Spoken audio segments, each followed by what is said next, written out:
Live from the BDN Studios, it's Bang and Dang. That's awesome. If you don't like that, then You ain't black. late in the siege, Union troops tunneled under the 3rd Louisiana Redan and packed the mine with 2,200 pounds of gunpowder. Oh, shit. They're going to blow a hole and get through the middle. The explosion blew apart the Confederate lines on the 25th of June, while an infantry attack made by troops from Logan's 16th, 17th Corps Division followed the blast. The 45th Illinois Regiment, known as the Lead Mine Regiment, or the lead mine? The Lead Mine Regiment, under Colonel Jasper Maltby. Hey, They charged into the... I'll take a chocolate Maltby with extra Jasper. They charged into the 40-foot diameter, 12-foot deep crater with ease, but they were stopped by recovering Confederate infantry. Recovering Confederate alcoholics. Right. They're like in the video games when everything's on woo and your health got to get back up. You're like, oh shit. Right.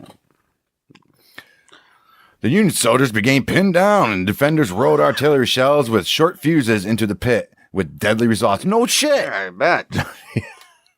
Jeez, the Union engineers worked to set up a casemate in the crater in order to extricate the infantry, and soon the soldiers fell back to a new defensive line. From the crater left by the explosion, Union miners worked to dig a new mine to the south. July 1st, this mine was detonated, but no infantry attack followed. Pioneers worked throughout July 2nd and 3rd to widen the initial crater to be large enough for an infantry column of 4 to pass through any future assault. However, events the following day negated the need for any further assaults because Vicksburg, Pemberton's like, dude, I'm done, dude. Right.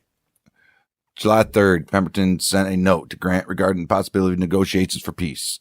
Grant, as he had done at Fort Donelson, first demanded unconditional surrender. He always does that. He knows it's not going to happen. Right.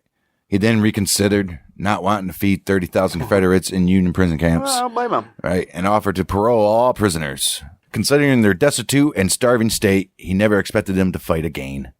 He hoped they would carry home the stigma of defeat to the rest of the Confederacy, right? Send them home, everybody. Hey, man, we can't win this war. Grant's a madman. Well, not only that, sent them home, and now they're shamed and looked down upon by all the rest of the Southerners. But you guys let Vicksburg go? You suck. All right. In any event, though, shipping that many prisoners north would have occupied his army and taken months. He's like, I ain't dealing with this shit. Pemberton officially surrendered. He should have reinstated McClendon and had him do it. Right. There you go. Yeah. Pemberton officially surrendered his army on the 4th of July. Mm-hmm. Independence Day for you, sons of bitches.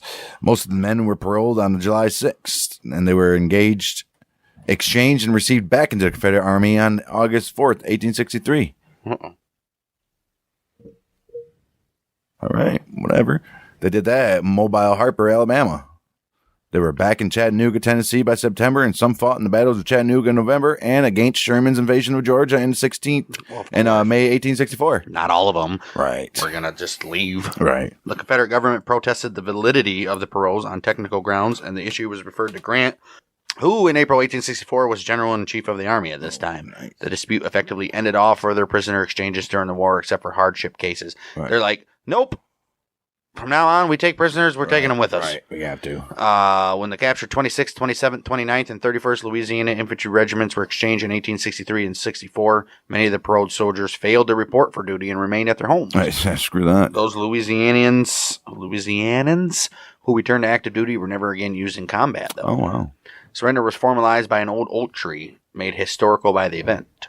In his personal memoirs, Grant described the fate of this luckless tree. He says, it was but a short time before the last vestige of its body, root and limb, had disappeared, the fragments taken as trophies. Since then, the same tree has furnished as many cords as wood in the shape of trophies as the true cross, whatever that is. All right. Is the tree still there? I don't know. Probably not. Well, the surrender of Vicksburg was finalized on the 4th of July, Independence Day, a day Pemberton had hoped would bring more sympathetic terms from the United States. Although the Vicksburg campaign continued with some minor actions, the fortress city had fallen. And with the surrender of Port Hudson on the 9th of July, the Mississippi River was firmly in Union hands, and the Confederacy split in two. Yep. President Lincoln famously announced, "The Father of Waters again goes unvexed to the sea. Damn. Why didn't he have a Vicksburg address? Union casualties for the battle and siege of Vicksburg were 4,835. Confederates were 32,697. Well, they're all given away. Whom 29,495 had surrendered. The full campaign since March 29th claimed 10,142 Unions, 9,091 Confederate killed and wounded for the Unions and Southerns. In addition to men under his command, Pemberton turned over to Grant 172 cannons and 50,000 rifles. Jeez, dude. Pemberton got to be done after this, right? Mm-hmm. Vicksburg was the last major Confederate stronghold on the Mississippi, obviously. Therefore, capturing it completed the second part of the Northern strategy, which was the Anaconda Plan. Right. The successful ending of the Vicksburg campaign significantly degraded the ability of the Confederacy to maintain its war effort. Good.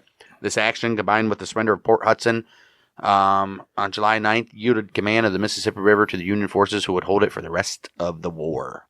Confederate surrender on July 4th is sometimes considered, when combined with Robert E. Lee's July 3rd defeat at Gettysburg, considered to be the turning point of the war.